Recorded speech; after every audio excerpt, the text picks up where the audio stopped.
We are here with renowned Broadway comedian Natalie Weiss, because everyone knows who you are. Literally every single person knows who you are.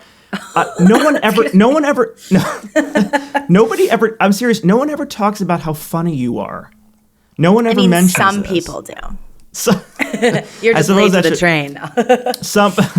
Maybe that's true. But I always say that I mean this as a compliment. To say that you like Natalie Weiss's voice is almost a cliche. Like it's almost like saying, like, if you're like, who's your favorite actress, and if you said Meryl Streep, you'd go like, okay, well somebody else. Yeah, that's how I would. If they're sweet. like, whose voice do you like? Natalie Weiss. They would say, oh, okay, well that doesn't count. Like, give me another one. Yeah, because it's almost just implied that everyone likes your voice. Thank you. So, no, but seriously, nobody talks about how funny you are. You did something in a concert that I was watching on YouTube. I don't know where it was. I was going to ask you about this. So tell me, so you were in Ghost, the musical. I was in Ghost 3 years ago. Mm-hmm. In White Plains? White Plains Performing Arts Center, yeah. So there's a song in Ghost called With You. Mm-hmm. Right, I'm sure you know it. And I don't know if everyone listening knows it, but there's a key change in the middle of the song that the actor has to sort of initiate on her own. Uh-huh. Do you know what I'm talking about? Yes, that video. I thought you were talking about... No. Okay. So basically, when I saw the show on Broadway a million years ago, she's singing the song, and all of a sudden there's like a break in the music, and then you pull it out of thin air. She comes in the new key, and is it lower? I think it's lower, but if you don't know it at all, like when I didn't know it, I was like, I don't know how people find that. Now it's very obvious to me, but it's very hard. So you made a video, I don't know where this was, where you were singing this song, and then you were doing it completely straight, and then you took the break in the music, and then you came in completely in the wrong key on purpose. Yeah, and dead serious, because, it's funnier when you're just like deadpan. It was in Germany. Really? At a class. I was like, can I please do it? Turn the camera on. And did you tell them, you didn't tell them you were going to do it? No, I think I didn't tell them I was going to do it. How did they scream with laughter, or were they horrified? They knew I sang off key on the internet a lot, so they probably knew it was my shtick. But they didn't know, I was like, oh, I'd love to perform this song for you. If that video has 500,000 views, I watched it 400,000 times, just that part, because I could have watched that every day for the rest of my life. Oh my God. There was something so, I was like, it was exactly every person's worst fear of coming in that song in the wrong key. Yeah, exactly. You. You. Oh my God. Yep. So one of the reasons I wanted to have you on, I've wanted to have you on here forever. One of the reasons I wanted to have you on was that you have been doing what everybody else is having to do now for the past 15 years, which is making a name for yourself online. It's crazy. It's just needing to happen now. Yeah. When you started doing that, was it out of necessity or because you just wanted to do it? It was an accident. Well, tell me what happened. Do you want to hear the backstory? I mean, yeah.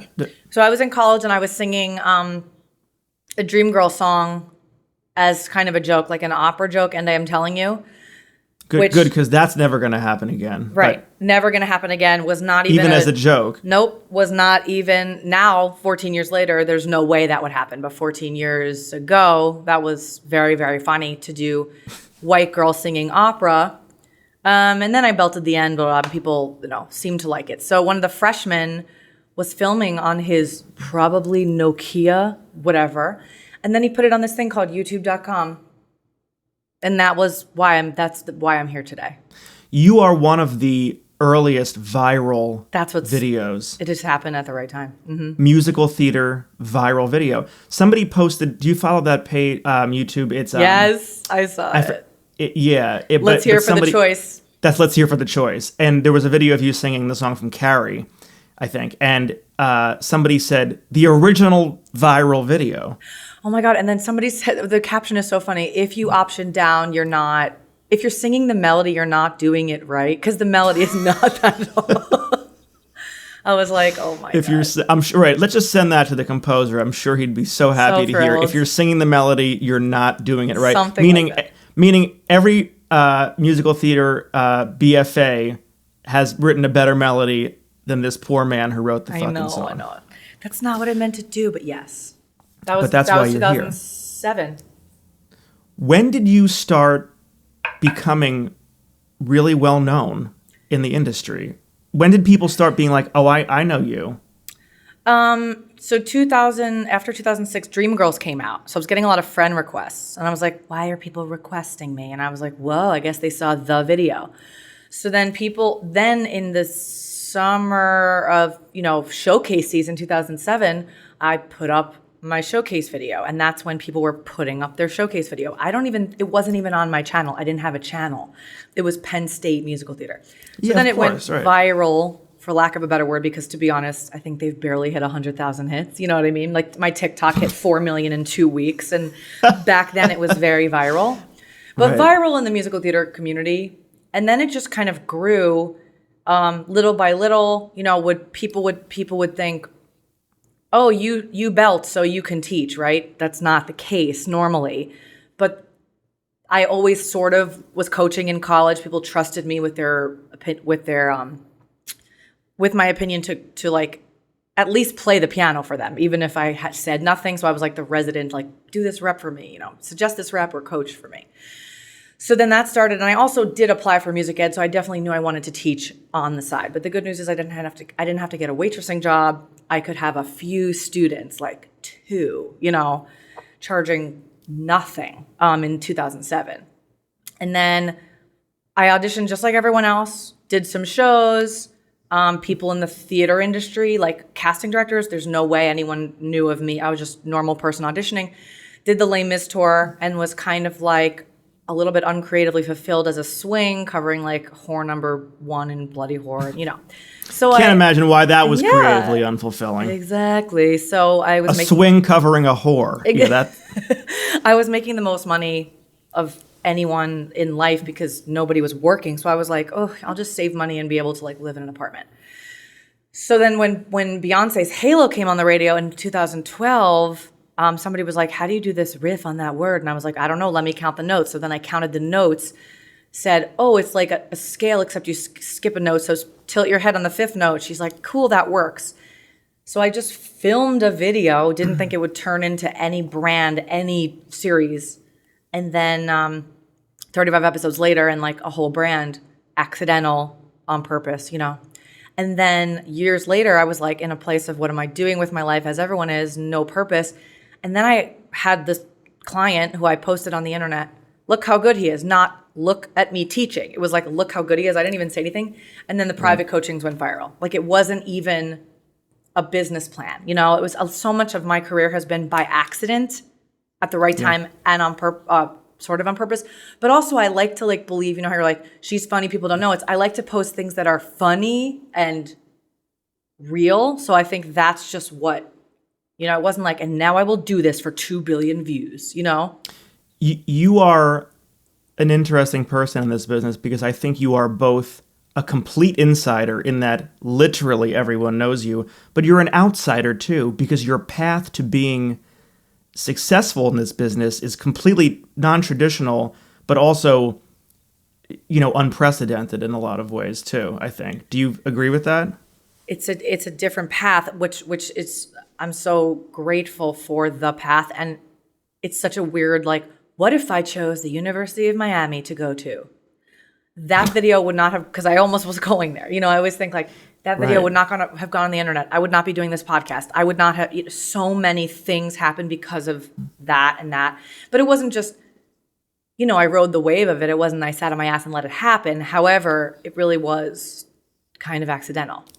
Do you consider yourself, or have you ever considered being a music director? I have been watching your videos and in preparation for this interview today, and my first thought as a music director myself was, why the hell has no one ever, even years ago, said to her, you have a lot of the makings of what would make a great music director. Did anyone ever want to put you on that path? No, but I was supposed to be a vocal supervisor, which is a dream job. Right. So I think Yeah. for my knowledge tops out. Like, I am a good piano player. I am a good singer. But in terms of like scientific expert at the voice and musical prodigy, I am not. So I think that I would love to, like, again, vocally supervise to actually I was supposed to vocally supervise a production of Heathers, and it was like going to be my dream job, and then COVID. It was a community group in Ohio, but A lot, the truth is music direction has a lot of different things that you have to do, and not everybody is great at every single part of that. A lot of people think they're great at all of them.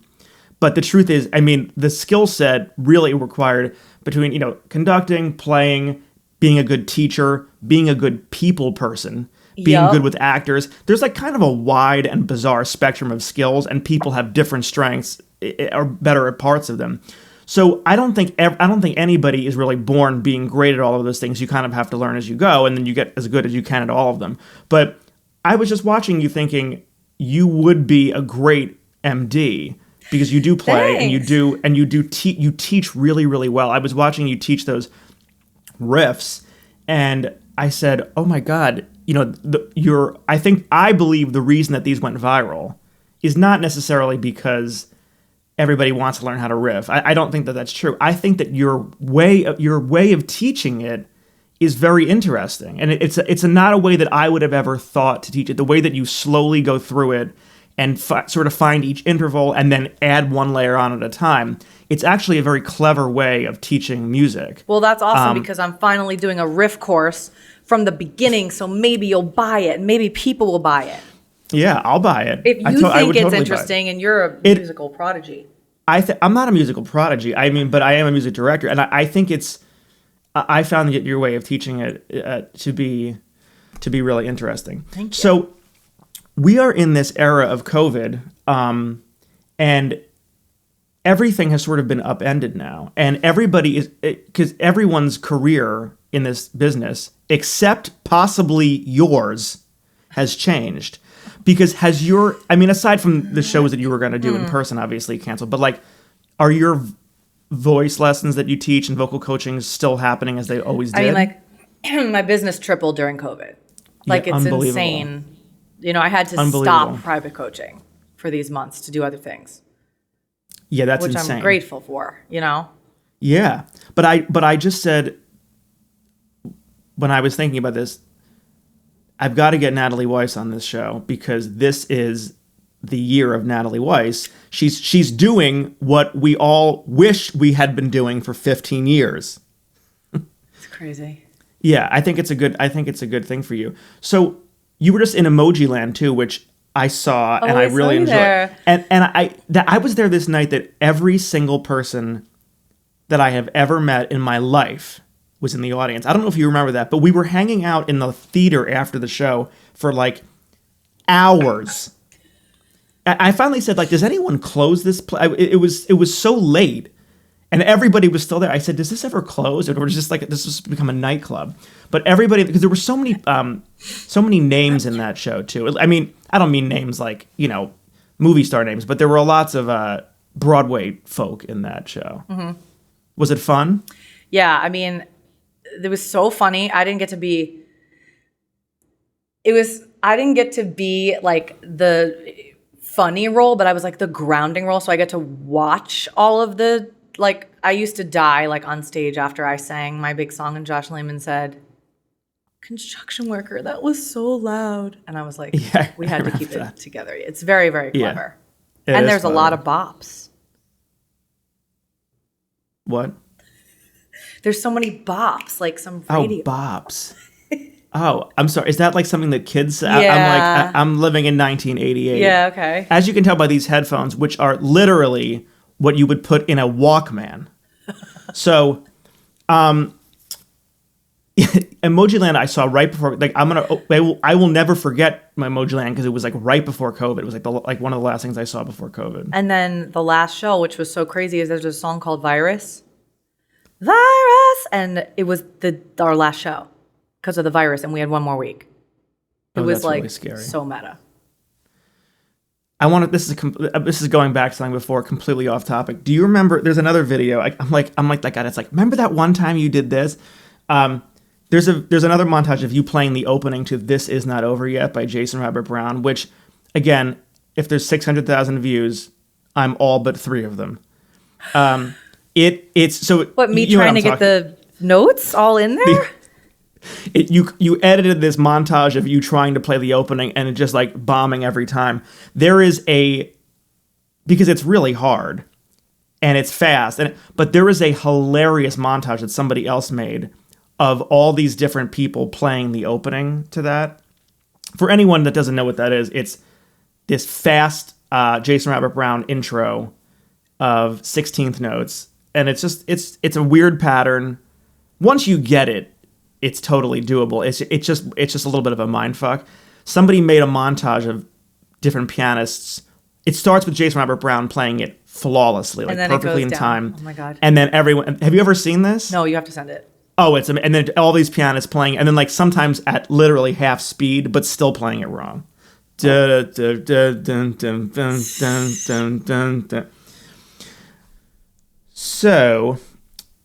do you have people working with you? Are you your own business, or do you have other assistants? So I've always wondered this. Yeah, so I do everything except I have 15 assistants. Like, that's what I say. So do you really have 15 assistants? No, I'm exaggerating, but I have a few assistants that run different parts of the business. But then again, I'm very, very hands-on. So like somebody runs the coaching calendar, the website, you know. I just am in the process of maybe getting a 24/7 personal assistant. Well, yeah. I'm just so hands-on and hard to give up control. Do you think that you are at the forefront of the music scene or the forefront of the social media scene? And are those two things different? I think the forefront of the social media scene, just because when you say the music, it makes me think the music business is like Demi Lovato, and like that's what I think of the music. But I think the social media musical theater scene is the market, right? Sure.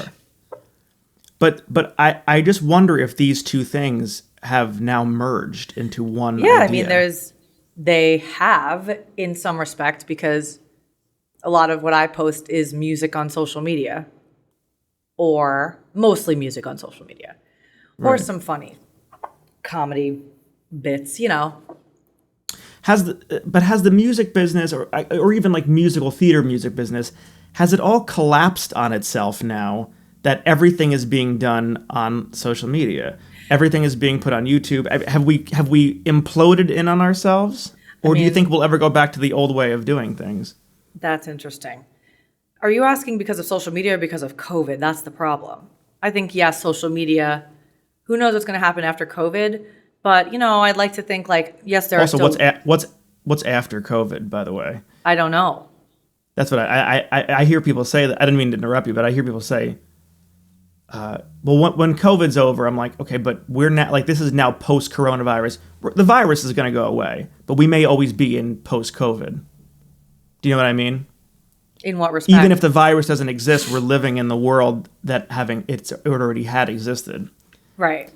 I just wonder if social media, because you were saying, is it COVID or social media? I think the social media thing was already happening, and that COVID was gasoline on the fire. Yeah. Interesting. I mean, there's still wicked bootlegs that exist, even though they say like live theater, you know, in terms of social media taking over. But I think that I'd like to think that the art of live theater isn't dead, especially when Instagram stars are taking over Broadway leads. That without any previous experience. Yeah. Does that work? No. No. Because they're not good.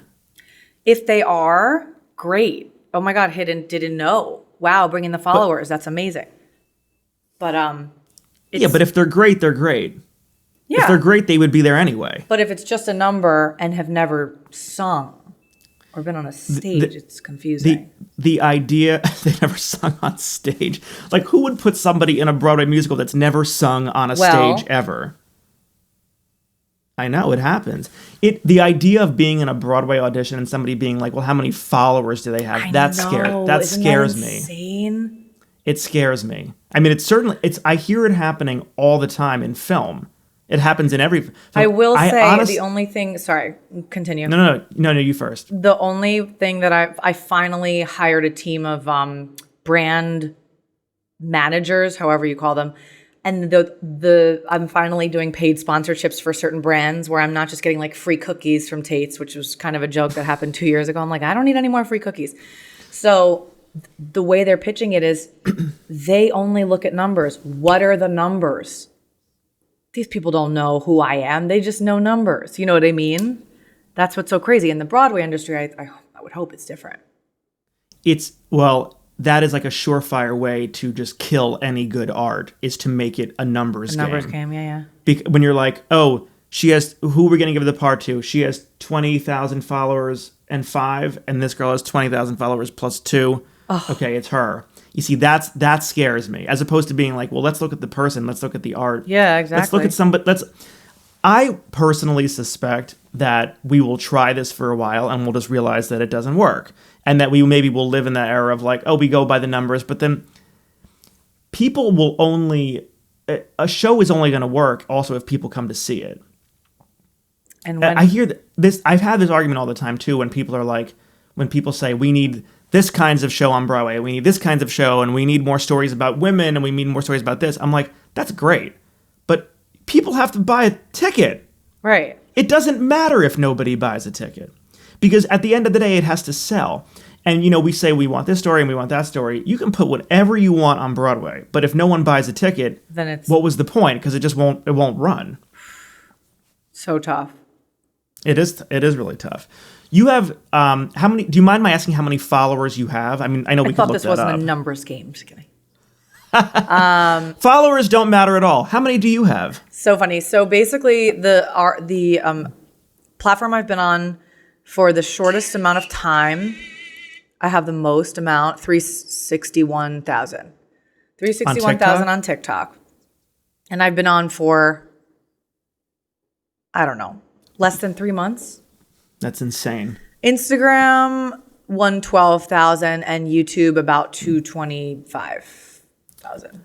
So you have a lot of followers. When you are posting stuff, do you have an awareness of how many followers you have, and you say, okay, hang on. Don't be impulsive.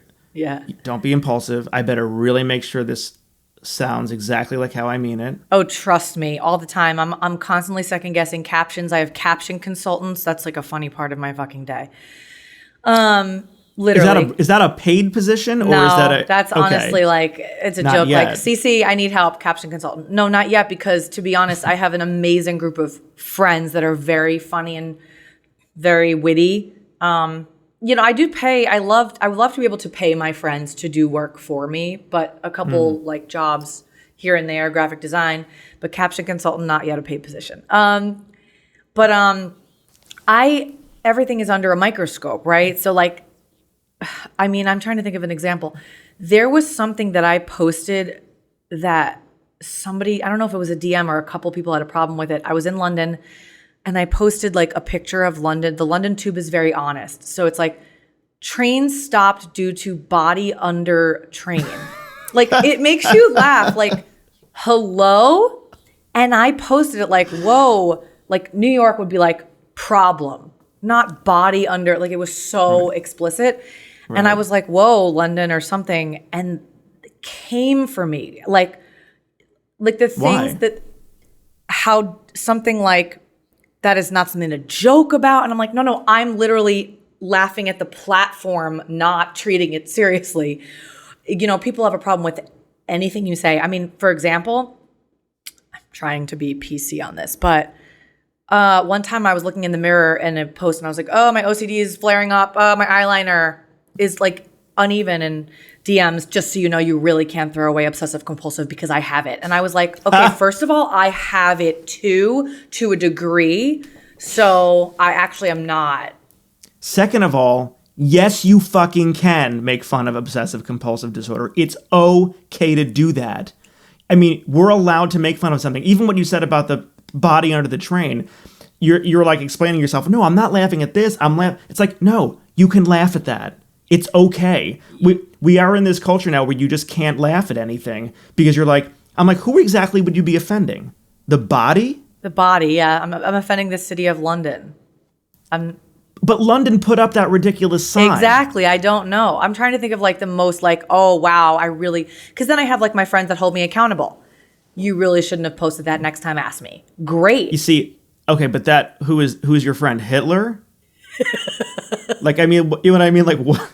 They're trying to look out for my reputation, so I'm not canceled. You see, but where do you draw the line? You're like, because if the line keeps moving, you shouldn't have posted that, you shouldn't have posted that, you shouldn't have posted that. Then you live in North Korea. I know. You know what I mean? I know, it's a fine line. But the thing is, people get offended by literally anything, and the line at which we say we are offended continues to move. I mean, to be honest, like I spiral because the two things I just said, the two people that are involved in this, I'm afraid they're going to come for me. And like, that's where my brain goes all the time because I'm a people pleaser. But you know what? And I had to post the other day, not everyone is for you. No, lies. You are not for everyone. You are not for everyone, and not everyone is for... I think they're both true.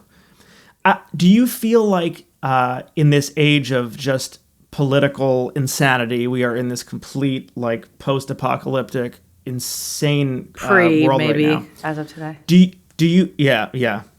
you feel pressure from either the community or just the social media community to post political things leaning one way or the other? Is there a pressure to make some kind of stance with as many followers as you have? In June, I did. Most I've ever felt. Yeah. I saw that hashtag going around, silence is violence. Meaning, if you don't post something, not only is it not okay, it is an attack, saying that your lack of a response is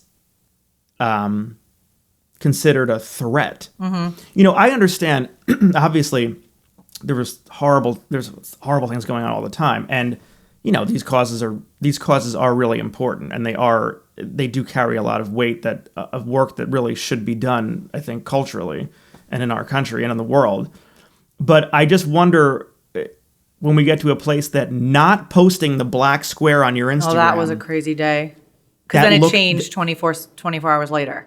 Of course. But like, okay, if you haven't, I've saw people posting, if you haven't posted a black square, which means, by the way, nothing. It just means whatever somebody tells you it means. That all of a sudden becomes, according to this hashtag, an act of violence. Silence is It's not even saying silence is complacency or being complicit. It's like silence. It's like, yes, you didn't post a black square. You are in the Ku Klux Klan. Uh-huh. And then it changed. You're using the wrong hashtags with the black square. Remove the black square. And now you're wrong. And then I felt now if you have the black square up. Yeah, sorry, go ahead. I felt for the first time like a sense of mob mentality, like actual, not brainwashing, but like the black squares thing was like, I want to do something that's actually active. And when I was like, okay, I'm doing the right thing because I was told to do this to stand in solidarity, it was the wrong thing. It was very confusing. There's something, it's confusing, and there's also something, dare I say, that's slightly fascist about saying, if you don't repeat my agenda, whether your agenda is well-intentioned or not. I mean, your agenda may be totally well-intentioned and an important thing to do, but if you're not repeating it, then you are the enemy. Mm-hmm. That's scary. That somehow like not even that not doing something now makes you the opposite side of it, as opposed to just not on this team. Yep. Mm-hmm. Stephen Pasquale, the actor, posted something on Twitter yesterday, and he was like, if you are a Broadway actor and you are not using your followers to be anti-Trump, then, that he literally said, then fuck you. Do you think that somebody should be required to make a post anti-Trump? And if you don't post anything, does that mean you're pro-Trump? I don't think if you don't post, you're pro-Trump. I mean, even... It's weird because I was having trouble during June, Black Lives Matter, and then I would see people not posting, and I'd be like, oh my God, why aren't they posting? And then I was like, kind of joining into it. That's the mentality, right? Mm-hmm. It's because as opposed to, you could donate, I don't have this amount of money, but I could donate $5 million to Black Lives Matter. If But you didn't then post it, it didn't happen. Exactly. And like I saw these like major celebrities getting dragged on social media saying your silence is deafening, like, shame on you. You should. But I'm like, what if they wrote a check for $10 million? What if they did? And they don't want to share that for whatever reason. That is yep. And I'm like, now they're getting called out as being literally racist on Twitter. When you don't even know that they're doing more than the people that are posting. $10 million is a lot more than changing your profile picture to a black square. So I don't know. There's something slightly absolutely insane about that. My last question, where do you see yourself heading? What are some things that you haven't done in this career that you want to do? Do you want to do Broadway more? Do you want to do solo concerts in New York? Do you want to music direct? Where are we seeing Natalie Weiss? I think like a bunch of different things. I mean, right now I'm focusing on the online course to be able to like have a product that everyone can buy and they don't have to tune in at a certain time. It's just like to own for life, and anyone can purchase it at any level. Obviously my audience is singers. My audience isn't, singing 101. It's riffing 101. But I'm hoping for that. I would love to. Can I interrupt you for 1 second? I actually think that your audience can and should expand beyond singers. You know what? It's interesting. I do have on my live, somebody came on and said, "Oh, I'm not a singer. I just love your videos." And I was like, "Oh, that's new." I think that that's worth noting, and I agree with that person because I can think of people who aren't singers, who have no talent, who don't want to be singers, but they are interested in how Beyonce makes her music. Exactly. And that's I was interested when I watched your riff videos more. I mean, yeah, like they're funny and like it's like, oh yeah, you're like, yes, girl, sing, but there's something about it that's also really, I found it to be informative. It sort of gave me a good look into pop music and how it can be tied back to a more, not a classical approach, but a more like technical approach. Because like when you take the riffs and you break them down just by pitches very slowly, you sort of see how riffs actually come out of a classical place in a way. Right. Like you did a couple of them and I was like, oh, that's Mozart. Yeah. But sped up. Yep. It's very similar to like melismatic singing, stuff like that.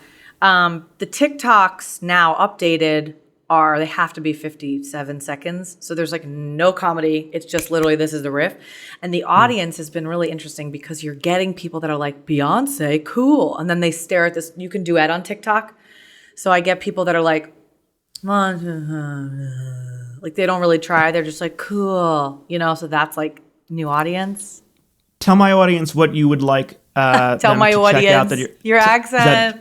Is that Jersey? I love it. I know it sounds like my mom. I didn't even catch that. Garbage. Tell my audience what they should look out for from you in the next few months. Bunch of master classes online, but also filming riff course for purchase, hopefully by the new year. Okay. Thank you. And I want to travel Weiss. again and perform if we can ever travel again. You and I have been in the same circle I feel like you and I have been like circling like this for about 15 years now, but we've never worked together. But you're like, you're one of those people that I just always see at everything for the past like decade and a half. So it was nice to get to chat with you. Yay. You're a delight. Thank you. And be safe. Don't go near the Trumps today because they have COVID. Oh my goodness. I haven't checked the news since I woke up because I was awake when it all came out. Oh, you heard? So you heard last night? 1 a.m. Yeah. People that went to bed at 10 are like, I don't even know what's happening. I know, it's insane. Okay, keep in touch. Be safe. Thank you. Thank you.